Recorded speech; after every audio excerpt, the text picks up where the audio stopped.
Deja, bet ką tik skintų salotų, pilnų vitaminų ir antioksidantų parduotuvėje tikrai lengvai nerasi. Parduotuvėje dažniausiai salotos būna skintos prieš 2, 3, 4, o kartais ir daug daugiau dienų. Kodėl? Todėl, kad parduotuvė pati tų salotų neaugina. Jai pristato tas salotas tiekėjai. Ir kai ta salota patenka ant tavo stalo, jinai jau būna praradusi dalį savo maistinės vertės. Realybė yra tokia, jeigu tu nori, kad tavo šeima valgytų ką tik skintas šviežias daržoves, jas reikėtų pačiam auginti savo namuose. Ir seniau, ką tai reiškia, tai būtų žemė, nuolatinis laistymas, ravėjimas. Tai atimtų daug tavo asmeninio laisvo laiko, kurį galėtum praleisti su šeima. Bet dabar yra galimybė auginti daržoves savo namuose, skiriant tam tik tai 5 minutės ne dienoje, o savaitė. Leisk, aš tau papasakosiu, kaip tai įmanoma padaryti. Taigi vieną dieną mes su savo žmona nutarėm, kad mes nuo šiol norim auginti patys savo daržoves, valgyti sveikas, pilnas vitaminų, ką aš iki tol pasakojau apie būtent rezultatą, kurį galima gauti.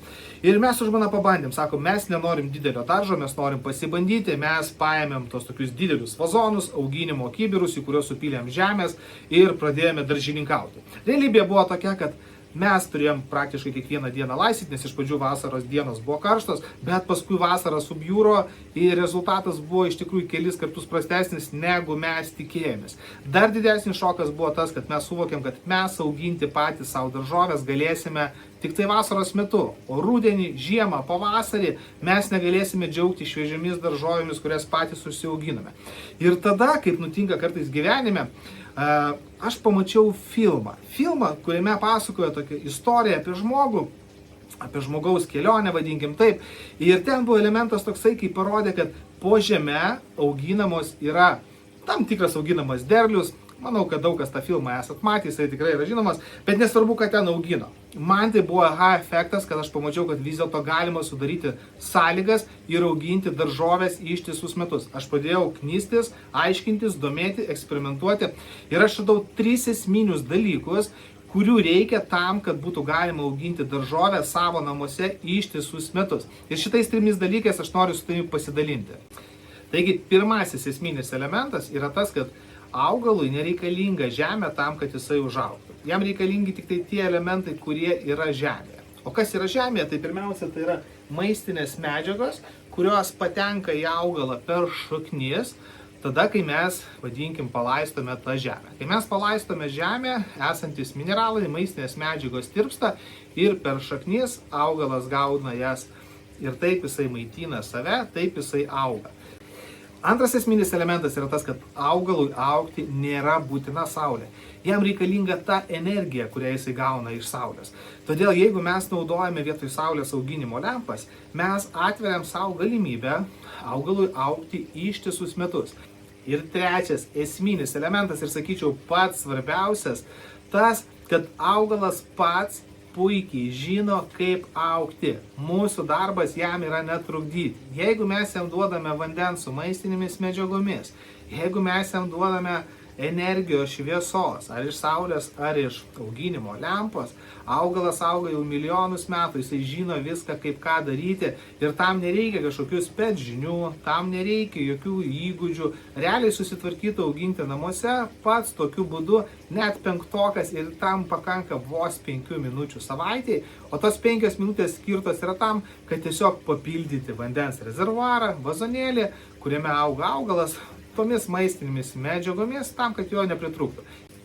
Taigi, apibendrinant štai, ką mes sužinojom. Jeigu mes paimsime auginimo vazonėlį, į jį supilsime vandens su maistinėmis medžiagomis, kurios yra būtent ir žemėje, į tą auginimo vazonėlį, ant jo uždėsime dangtelį ir įstatysime mūsų salotos ūgliuką, kur visą šitą komplektuką mes pastatysime po auginimo lempą, mes sudarysime sąlygas savo šeimą aprūpinti šviežiomis, pilnomis vitaminais ir antioksidantais daržovėmis ištisus metus.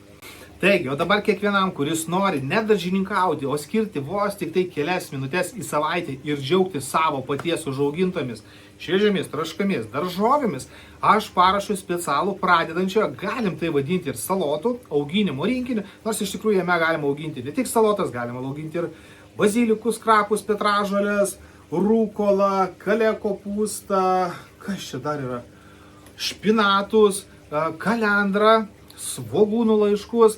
Tai aš paruošiau kiekvienam pradedančiai rinkinį, kurį sudaro. Tai pirmiausia, tai, ko mums reikia tam, kad augalas augtų, tai yra auginimo lempa, su kurios dėka jūs realiai galėsite auginti savo daržovės, lapinės daržovės, prieskoninės žolelės savo namuose ištisus metus. Ir šis rinkinukas, šis stovelis su auginimo lempa užima labai nedaug vietos. Antras dalykas, ką sudaro šitą rinkinuką, tai žinoma auginimo vazonas. Tai sudaro dvi auginimo grau vadinų kapsulės. Grau kapsulės tai yra jau paruoštas sumuštinukas, jau paruoštas rinkinukas, tai yra specialiai auginimo terpė, tai yra jau į vidų sudėtos sėklos, tai yra į vidų viršuje jau vermikulitas, dar bus ir dangtelis, kad viskas transportuojant neišbirėtų. Ir ką jums reikės padaryti, jums tiesiog reikės suvilgyti vandeniu ir viskas, aktyvavimas auginimo bus pradėtas. Aš dar atsiųsiu kiekvienam užsakysiam atskirą video įrašą, kuriame žingsnis po žingsnio parodysiu. Jūs pamatysite, tiesiog atkartosite vieną kartą, sekantį kartą jau žinosit, kadangi žingsniai yra antiek paprasti.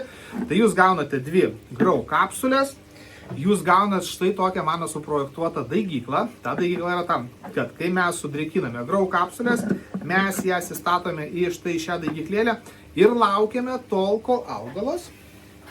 Laukiame tol, kol mūsų salota užaugs iki tokios maždaug stadijos ir tada mes ją įstatysime į auginimo vazonėlį. Ir paskutinis dalykas, kuris realiai išsprendžia jūsų vieną iš didžiausių galvos skausmą, aš parašiau jau auginimo mišinį, tai yra sumaišiau vandenį su mineralais, kurie reikalingi tam, kad augalas augtų, tą, ką mes randam ir žemėje, tam, kad jums patiems nieko nereikėtų žaisti, maišyti, žiūrėti proporcijas, nieko. Jau šis mišinukas yra paruoštas, jūs jį tiesiog supilate į auginimo vazonėlį ir viskas, pastatot ir praktiškai pamirštat. Po savaitės jūs ateinat, pažiūrite, kiek ten maistinių medžiagų, jeigu reikia šiek tiek dapilti maistinių medžiagų, jūs iš šiandien dasipilat jį ir viskas. Galima sakyti, kad sistema augina už jūs, o ne jūs auginat.